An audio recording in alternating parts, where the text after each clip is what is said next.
Chapter 4. The next morning, I woke with a sense of determination. The events of the previous night had shaken me to my core, but they had also stolen my resolve. I needed answers, and the only place left to find them was this Dralok family. I had heard enough rumors and speculations about them to know they held some truth to the sinister circumstances of this town. After a quick breakfast, I planned my day. I would seek out the Dralok's home later, but first, I needed to clear my head. I decided to take a walk through the forest just outside town. The dense trees and thick underbrush would offer a sanctuary from the gloomy atmosphere. As I stepped out of Darwin's house, a light rain began to fall, the droplets cold against my skin. The sky was overcast, casting a somber gray hue over the landscape. I pulled my coat tighter around me, feeling a chill in the air that made my breath visible in small, frosty clouds. The path to the forest was muddy, and my boots sank slightly with each squelchy step, though I welcomed the isolation. The forest loomed ahead, a wall of towering trees with branches that intertwined like skeletal fingers. The leaves were a deep, rich green, but under the weight of the rain, they glistened with a dark, most forbidding sparkle. I could hear the soft splatter of raindrops on the foliage, a rhythmic sound that was a huge contrast with the silence of the forest. As I entered the woods, the canopy above provided some shelter from the rain. Occasional droplets still found their way through, splashing onto my face and hands. The air was crisp and damp, filled with the earthy scent of wet leaves and moss. The further I walked, the thicker the rainy mist became, curling around the trees and seeping into the ground.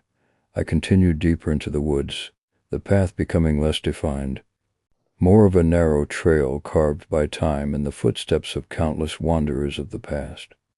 The fog rolled in even thicker, turning the forest into a maze of obscured shapes. Every step echoed in the quiet, a soft crunch of leaves and twigs underfoot that seemed unnaturally loud in the murky stillness. Lost in my thoughts, I eventually came upon a small clearing. At its center stood an old crumbling stone pavilion, overgrown with ivy and moss. It had an almost timeless quality, as if it had been forgotten by the outside world. The stone was cold and wet under my fingers as I traced the patterns of age and weather that scarred its surface. I sat on the edge of an old wooden fence connected to the pavilion, pulling out my notebook to jot down my thoughts and observations. The fog thickened, wrapping the clearing in an ethereal mist. My sense of unease returned, my thoughts shifting to what the locals said about people going missing in the fog. But before I could act on it, I heard a voice behind me. It was soft, calm, almost like a whisper, with an English accent. "Mr. Kent, is it?"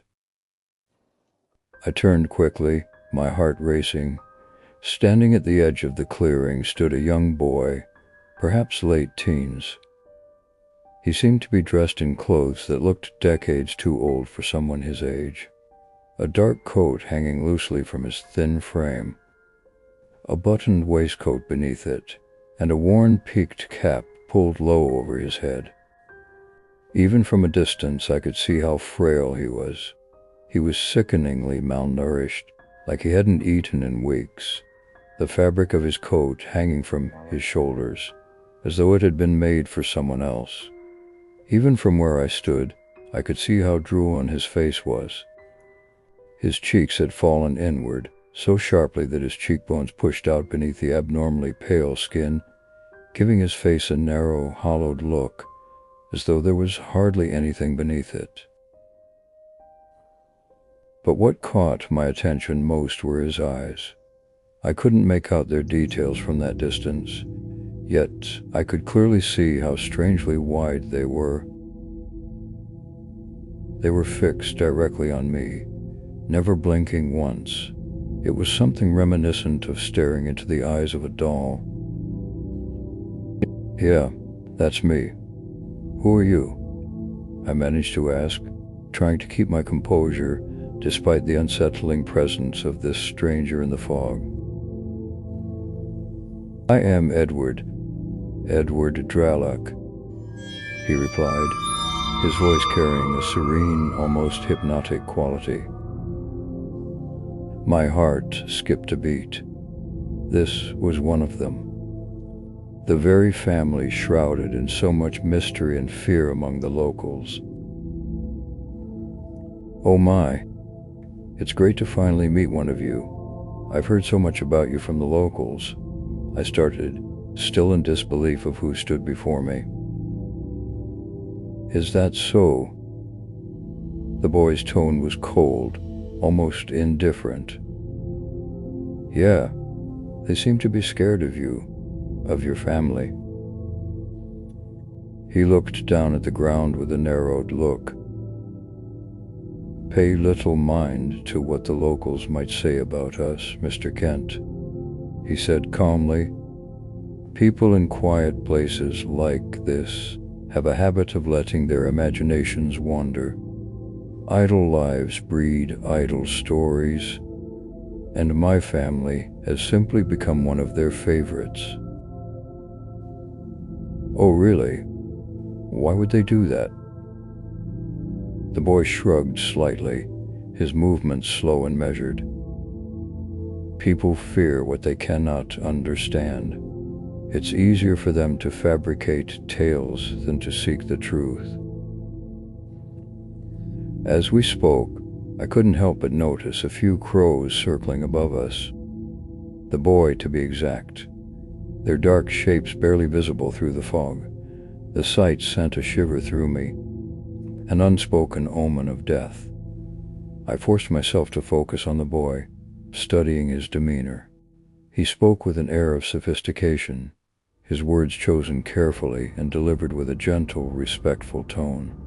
Yet, there was something unsettling about him, a subtle tension that hinted at a deeper, more sinister nature. Perhaps it was the way he looked at me. I couldn't quite figure out what it was, but it was there all right.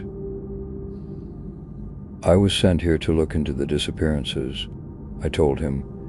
"The killings, too. At the moment, I'm simply gathering whatever information I can find. Whatever it is that's been tormenting this town, I intend to put an end to it," I said, hoping to measure his reaction, but to no avail. Just a gaunt, emotionless face looking back at me. "A commendable endeavor, Mr. Kent," he said at last, "though I would urge a measure of caution.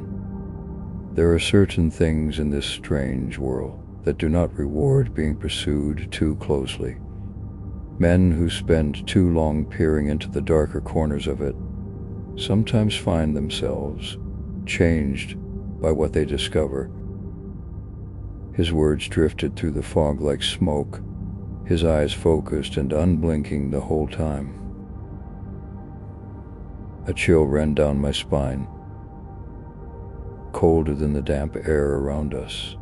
His words hung heavy within the mist, each syllable laced with a subtle warning that cut through the quiet. I couldn't shake the feeling that he knew more than he was letting on. My mind raced, trying to decipher the hidden meaning behind his statement. What was he trying to get at? Was he suggesting that my search for answers would lead me to danger? Or was it a subtle threat, a reminder of the perils that lay ahead if I continued down this path? The more I thought about it, the more uneasy I became. It was as if he was hinting at something far darker, something I wasn't prepared to face, but I wouldn't let it throw me off. "I see," I said. "Should I take that as a concern for my safety, or something closer to a warning?" I asked, my voice barely above a whisper. His piercing eyes met mine, unblinking and intense. "Merely a piece of advice," he said softly. "Sometimes it's best to let the sleeping wolves lie." I swallowed hard, the weight of his words settling heavy in my mind. This encounter was proving to be fully more unsettling than any ghost story I've ever heard. And yet, I could see why these people were scared of this family. Despite the fear gnawing at me, I couldn't turn away. I needed to understand, even if it meant facing the very shadows Edward warned about. I took a deep breath, trying to steady myself. The fog had thickened yet again, and the world beyond us seemed to fade away into the ghostly white oblivion, leaving only the two of us in this eerie, isolated bubble. The sounds of birds chirping, the rustle of leaves, and even the light rain tapping on the ground, all had vanished, leaving a dead, suffocating silence. A wave of unknown dread fell over me, making it impossible for me to think of clear questions that I wanted to ask him. "What brings you out here?" I finally managed, my voice shaking with the effort. "The fog has a certain quality to it, Mr. Kent," he said softly. "It blurs the edges of things. What is near and what is distant, what is seen and what is only imagined. I find it rather peaceful, don't you think?" His voice was calm, each word carefully chosen and delivered with an almost hypnotic quality. "Yeah, I guess so," I replied, forcing a slight chuckle, despite the discomfort gnawing at me. The laugh felt hollow, lost in the dense fog that loomed all around us. Edward continued to stare at me, his eyes cold and unblinking, fixed with an unsettling intensity. He didn't move a single muscle. Unlike a normal person who might shift their weight, fidget, or gesture while speaking, this boy was unnervingly still. His body remained completely motionless, an eerie statue amidst the swirling white.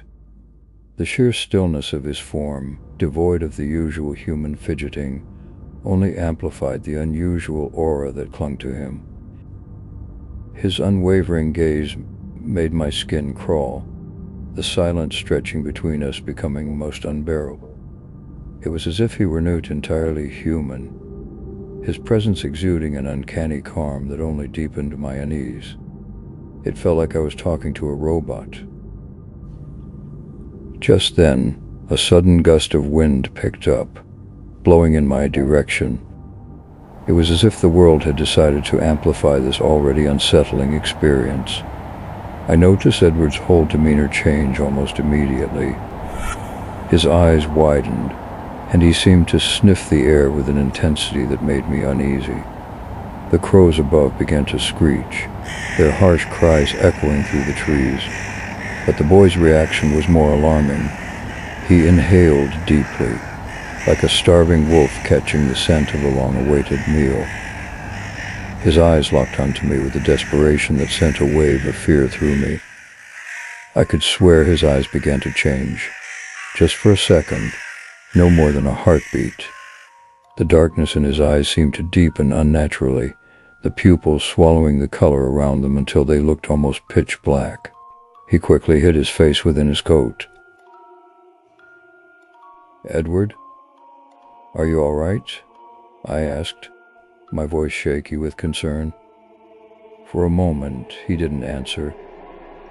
His shoulders trembled faintly. Then, noticeably, a shudder running through his thin frame as though he had suddenly been seized by a bitter cold. When he finally spoke, his voice came muffled from within the folds of his coat. "Yes." The single word was quiet, but the sound of it struck me at once.